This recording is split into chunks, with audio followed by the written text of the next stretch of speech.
more than 50% of the membership of this committee are also on EPW, and they meet at the same time. So that's I'm supposed to be in foreign relations right now. Yeah, okay, well, I'll make this quick. But the problem we have is I don't know what has already been discussed, and puts us at a disadvantage. We'll fill you in. And you at disadvantage. All right, well, let me just, Mr. Lettieri, did I pronounce that right? I'm sorry? Oh, okay, that's nice of you. We've got a bank This is problem. actually where the committee, this is actually where the hearing started, because I didn't know how to pronounce it. Okay. Since 1980, the number of small banks, I'm sure you've been talking about that. In my case of Oklahoma, we've had 500 banks chartered in the 80s, and now it's down to 209. And this is a serious problem.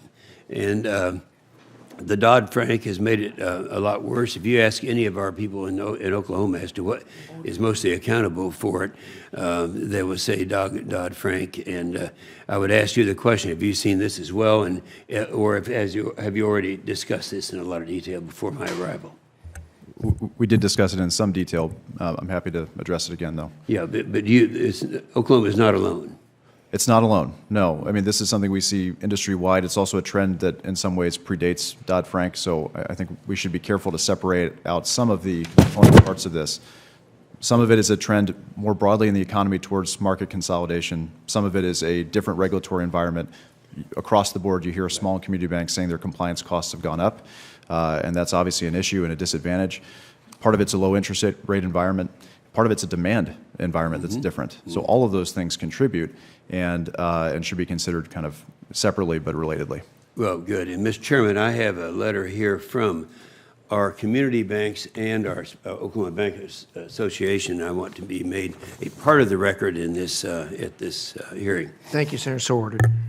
Now, the letter outlines all of these issues and articulates that it hurts not just the banks but the communities that they support, which will continue if we don't roll back the burdensome Dodd-Frank regulations. Among the regulations these banks are facing from Dodd-Frank's are numerous data collection requirements demanded by the regulators, which has made them less willing to lend at all. And that's a problem that we're having in our rural areas in Oklahoma. What specific things can we do to help encourage these banks to lend to small businesses? Have you thought about this? Well, we also talked a little bit earlier about the distinction between small and new businesses and the fact that new businesses tend not to seek bank lending for startup capital, but that's important later on as they grow in scale and are more established.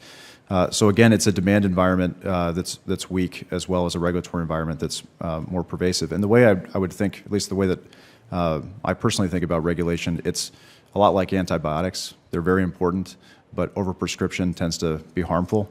And so I think in some areas we've gotten into that overprescription case, and we should be, especially in an environment where we see fewer new businesses being formed, including in the banking sector, we have to be really thoughtful about how every new regulation is going to tilt the balance more towards consolidation and incumbency rather than new entry into the sector. But we can do a lot by creating a healthier demand environment, and that will also help community banks to thrive more. And that gets back to some more basic pro-growth, simplicity of the tax code, simplicity of regulation, connectivity to the global market economy through FDI and through trade. And I think on all of those areas, there's pretty widespread agreement we're falling behind. And so doing that will create a healthier demand environment that will help banks and all other types of businesses do better. Good.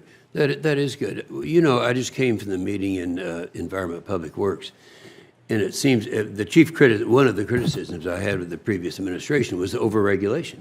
I mean, everything has to be regulated more. The water regulation, for example, if you talk to anyone in the farm communities throughout the country, they'll say the biggest problem that farmers and ranchers have is the overregulation of the EPA, and then specifically the water regulation, which is what the hearing was about that we just had. So it's regulation is regulation, overregulation is overregulation, and I think you're going to see some changes here. I think there'll be welcome changes. Thank you, Mr. Chairman.